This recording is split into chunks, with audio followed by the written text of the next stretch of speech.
মাতিলে সেয়াই নৰ্মেল আৰু ফৰ্মেলিটিজ কাৰণে মাতিছে পডকাষ্ট কৰিছিলো সেইটো ৰিলেটেড কথা সুধিছে আৰু কৈছো সেয়া নৰ্মেল এনেই পডকাষ্ট প্ৰসংগত আপোনাক কি সুধিছে তেওঁলোকে নৰ্মেলি কথা সুধিছে কেতিয়া কৰিছিলে কিমান দীঘল আছিলে পডকাষ্টটো আৰু মানে ফাইনেন্সিয়েল কথা কিবা কৈছিলে নেকি সেইবিলাকে সুধিছে নৰ্মেলি আৰু চুমি বাই মানে কিবা কৈছিলে নেকি তেনেকুৱা ধৰণৰ কথা সেইবিলাকে নৰ্মেলি সুধিছে আৰু মানে কি কি কথা পাতিছিলো আগত বা পাছত সেইবিলাকে নৰ্মেলি ইয়াত এতিয়া কোনে সুধিলে আপোনালোকক ভিতৰত মেম এগৰাকী আছিলে আচ্ছা এই আপোনালোক কেতিয়া কৰিছিলে যিটো পডকাষ্ট কৰিছিলে চুমি 10 মাহমান হৈছে 10 মাহৰ আগত বিয়াৰ আগত কৰিছিলে বিশালৰ নাই কৰা যোগাযোগ আপোনালোকে কৰিছিলে নে চুমিয়ে কৰিছিলে মই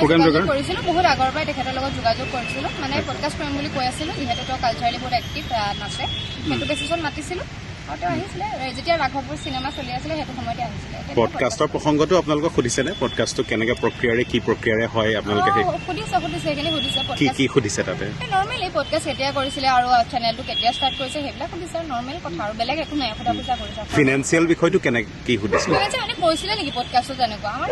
কথা কোৱা নাই আৰু সেইবিলাকে পেড প্ৰমোশ্যন কিবা প্ৰমোশ্যন আছিল নেকি সেইবিলাক নাছিলে কাৰণ মই নৰ্মেলি যেনেকৈ গেষ্টক মানে পডকাষ্ট কৰোঁ তেনেকৈ আছিলে কোনো প্ৰমোশ্যন নাছিলে নৰ্মেল ইণ্টাৰভিউ আছিলে তেওঁৰ লাইফৰ কথা পাতিছিলো ট্ৰলিং বা আগৰ সেইবিলাক কথা পাতিছিলো নৰ্মেল কথা আছিল আৰু একো পইচা পইচা লোৱাৰ এইবিলাক কথা আছিল পুনৰ আপোনাক আহিবলৈ কৈছে নেকি এতিয়ালৈকে কোৱা নাই হ'ব ঠিক আছে